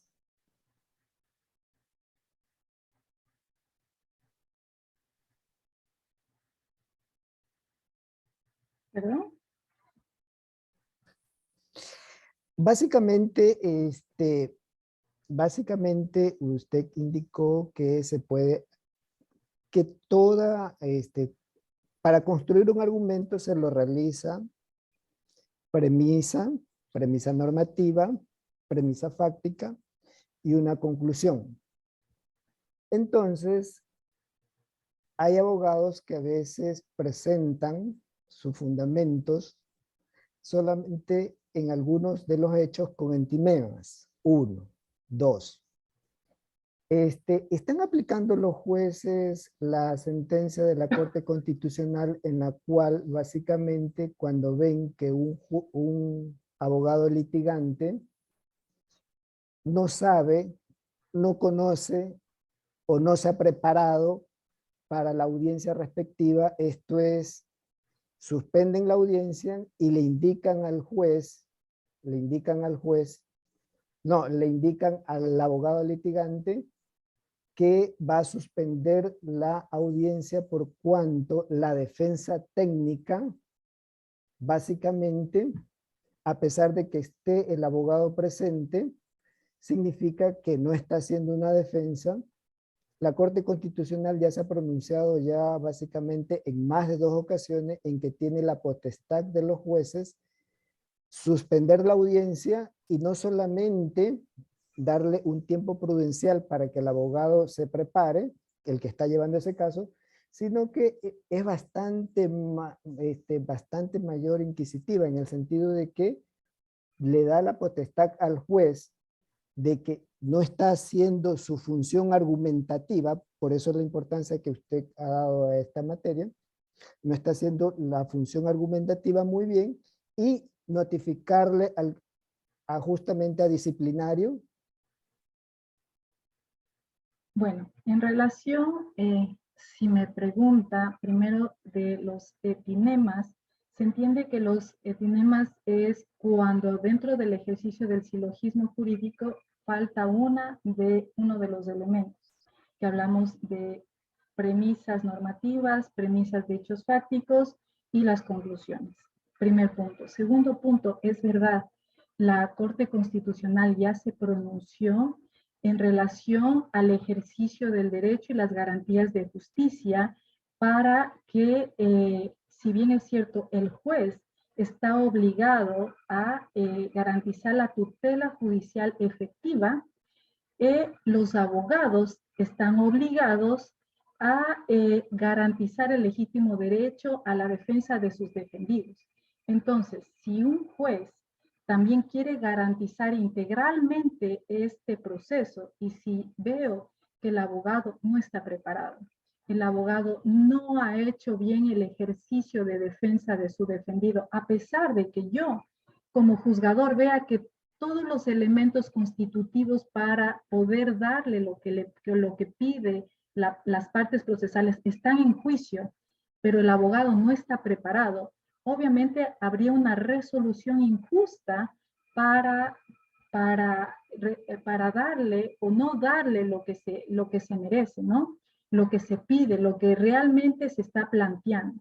Entonces, si es que veo que el abogado no se ha preparado, entonces el juzgador tiene, en base a esa resolución, tiene que suspender la audiencia y mandarle prácticamente a estudiar y a prepararse para que haga un legítimo derecho a la defensa de su defendido.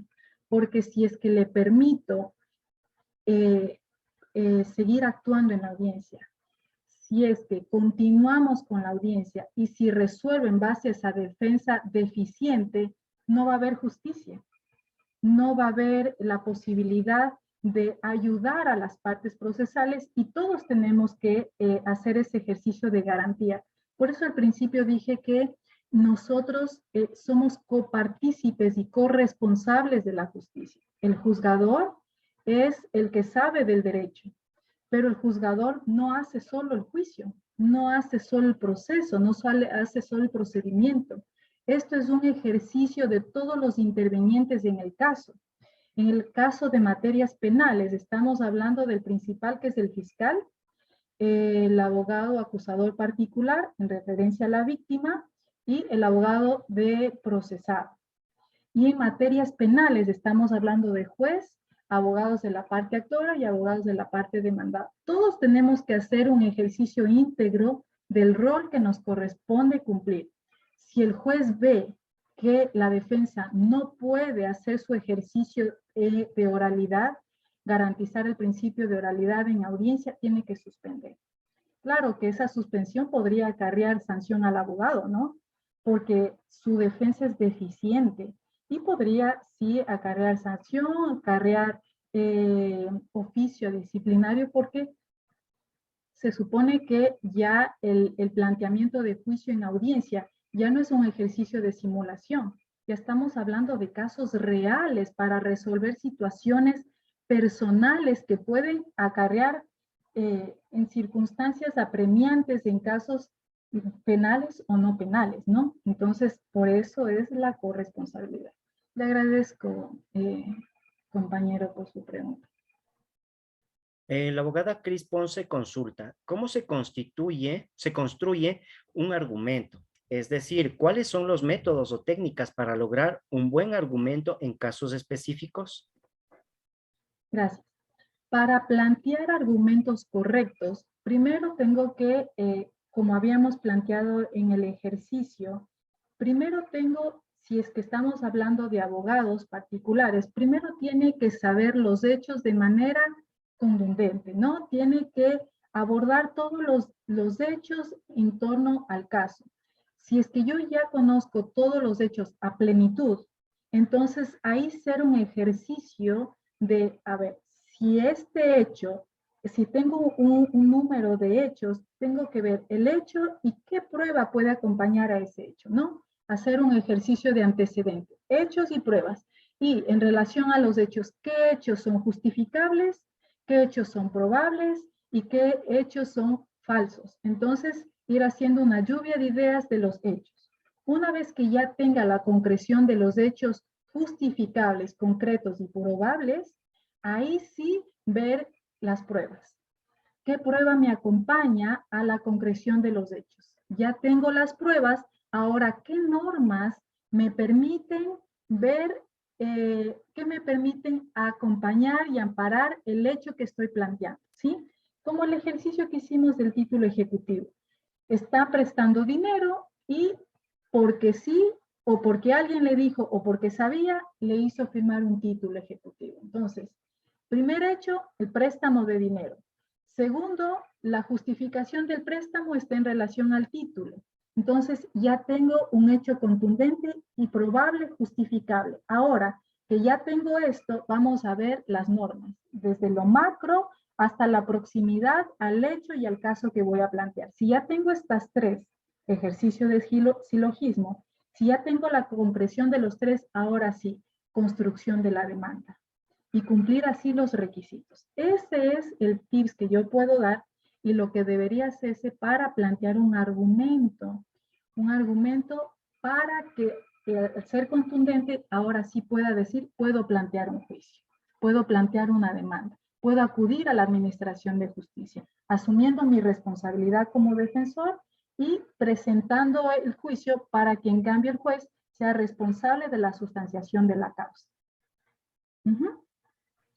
El abogado Camilo Chávez consulta. Si aceptamos las premisas, ¿aceptamos la conclusión? No, no. Obviamente, para que haya conclusión, tiene que haber premisas.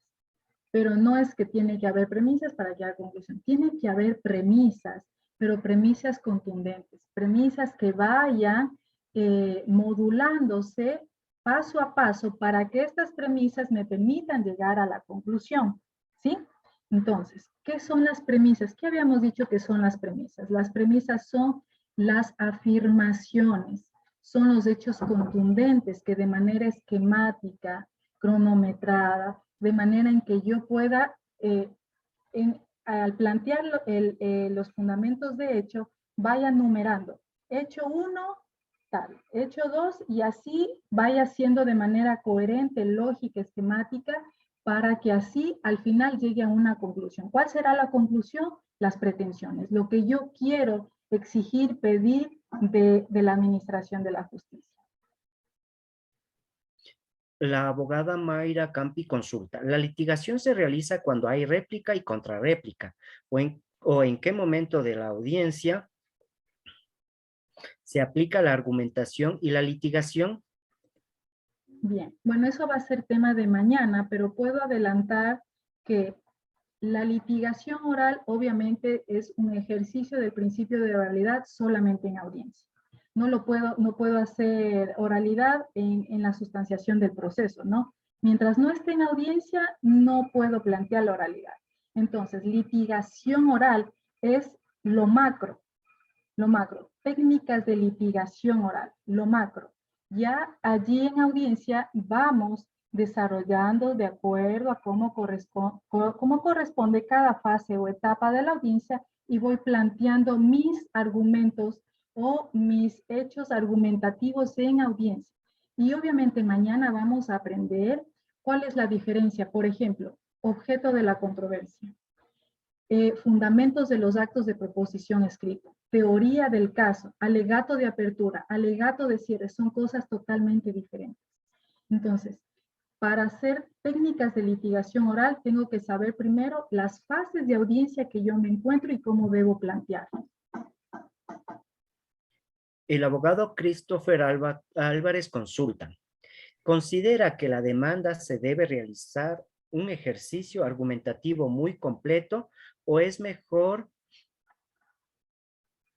una argumentación ya en la audiencia y en la demanda ser más simple? Bueno, esa es una muy buena pregunta. Cuando yo voy a plantear un caso, cuando voy a plantear una demanda, una denuncia, o el fiscal tiene que presentar su acusación, tiene que tener una argumentación, obviamente no tiene que ser abundante, ¿no? Porque en la abundancia acarrea la mentira, decía un profesor. Tiene que ser una argumentación muy técnica, concreta, contundente. Caso 1, prueba 1. Caso 2, prueba 2. O hecho 1, prueba 1. Hecho 2, prueba 2. Yo tengo que ser muy técnico al plantear mi demanda, mi contestación, sin abundar en historias, sino ser muy concreto. La concreción es la base del éxito en juicio escrito y oral. Y obviamente va a tener la oportunidad de ampliar esto en audiencia, pero sí tiene que tener por lo menos los puntos específicos, esquemáticos dentro de su demanda y contestación. ¿Por qué? Porque los abogados, al momento que están ya dentro del proceso, también tienen el derecho de contradicción.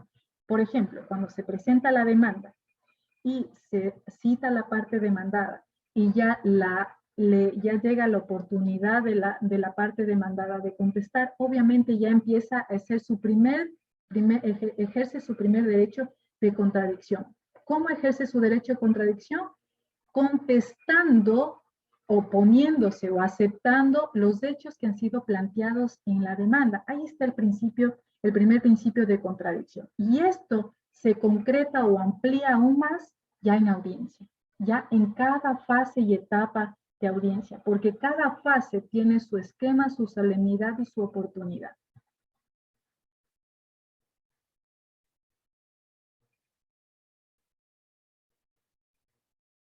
Bien, vamos terminando. Sí, doctora. Última pregunta del abogado Miguel Fernando. Si dentro de un proceso se anunció prueba por la parte actora y esta fue practicada por medio de secretaría sin correr traslado a la parte demandada por el principio de contradicción, ¿existiría una premisa que impugne esa prueba en el alegato cierre? A ver, bueno, la pregunta no está tan bien planteada, pero sí es entendible. Es muy importante que sepan que tanto el COGEP como el COIP se rigen bajo el principio de oportunidad. El principio de oportunidad está basado en que cuando presento la demanda, yo tengo mi primera oportunidad de plantear todo el anuncio de la prueba. Y como tips, la prueba tiene que ser, como dice el artículo 142, detallada. No voy a decir, por ejemplo, presento 34 facturas que debe el demandado. No, no, no, no. Si hay 34 facturas, hay 34 anuncios de prueba, porque cada factura tiene su particularidad. Entonces, tengo que anunciar detallada y sucintamente todas las pruebas, porque bajo ese principio principio de oportunidad, al plantear el anuncio correcto de la prueba, este anuncio puede ser planteado correctamente en audiencia. Si es que llego a audiencia, ahí sí puedo yo anunciar conforme yo lo hice y luego ejercer el derecho de contradicción. No se puede anunciar prueba que no haya sido primeramente esquematizada por escrito. No se puede hacer, mucho menos en ese momento en audiencia. No, pues porque todo se ejerce bajo principio de contradicción y oportunidad. Primera contradicción en la contestación. Segunda contradicción en audiencia. Y hay algo, obviamente esto no es de materia de esta charla, pero sí me gustaría que tomen nota en la diferencia entre prueba nueva y nueva prueba. Prueba nueva y nueva prueba. No es lo mismo. No es lo mismo. Cuando se presenta, mucho ojo, cuando se presenta la demanda, estoy hablando de materias no penales, COGEB específicamente. Cuando se presenta una demanda, se cita la parte demandada, comparece la parte demandada dentro del término, obviamente anuncia su prueba, ¿no? Entonces, se puede hacer nueva prueba solamente la parte actora en relación a la contestación a la demanda. Artículo 151 del COGEB. Solamente puede hacer nueva prueba el actor en relación a la contestación a la demanda. Dentro de 10 días término de calificada la contestación a la demanda. Luego, las dos partes, esto de nueva prueba solamente la puede hacer el actor en referencia a la contestación dentro de 10 días. Y la prueba nueva la pueden ser cualquiera de las dos partes, y me voy a permitir este espacio de unos 2 minutos leer. La puede hacer cualquiera de las dos partes solo cuando pasan dos hechos, y quiero leerla para que sea específica. Se podrá solicitar prueba no anunciada en la demanda, contestación a la demanda y o reconvención a la demanda hasta antes de la convocatoria, la audiencia única, audiencia de juicio o audiencia única, siempre que se acredite dos cosas: que no fue de conocimiento de la parte a la que beneficia o que habiéndola conocido no pudo disponer de la misma. Entonces la o el juzgador podrá aceptar o no la solicitud de acuerdo a su sana crítica. Para que quede grabado, ¿sí? La nueva prueba, solamente el actor en referencia a la contestación a la demanda, y la oportunidad está solamente dentro de 10 días luego que se calificó la contestación. Y la prueba nueva pueden hacer las dos partes: demanda, contestación, reconvención, en cualquier momento, pero hasta antes de la convocatoria de la audiencia de juicio. ¿Y cuándo es hasta antes de la convocatoria de la audiencia de juicio? Hasta la audiencia preliminar. Incluso hasta la audiencia preliminar. Porque dice hasta antes de la convocatoria de audiencia de juicio, ¿no es cierto? ¿Cuándo se convoca a juicio?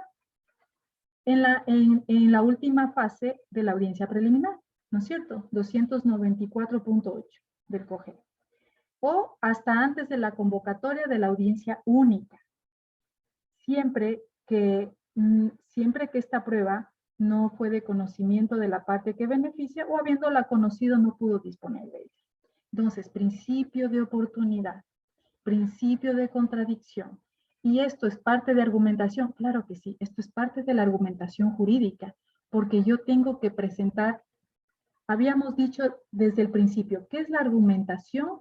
Es el razonamiento lógico que pretende justificar una premisa, que pretende plantear premisas para llegar a un fin, ¿sí? Entonces, esto obviamente es materia de prueba, ¿no? Pero vale la pena que nos grabemos esta parte para cuando tengamos que argumentar.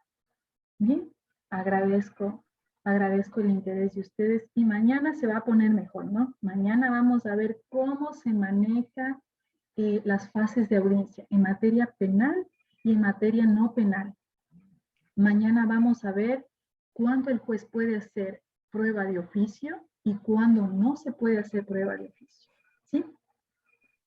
Espero que se haya entendido lo que habíamos hablado hoy, pero si es que mañana tienen una pregunta adicional al tema, entonces mañana conversamos.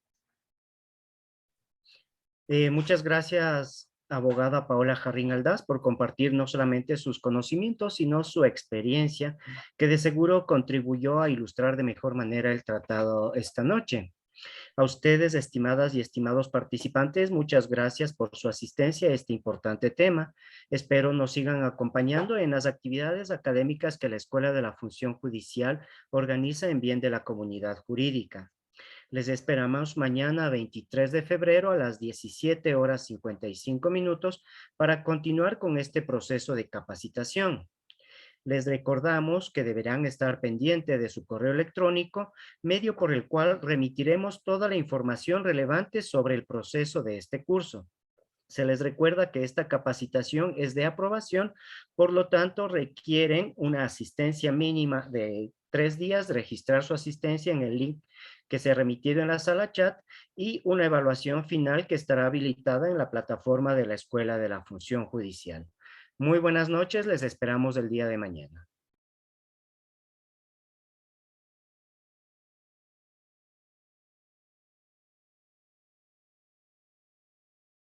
Procedemos a cerrar sala. Buenas noches.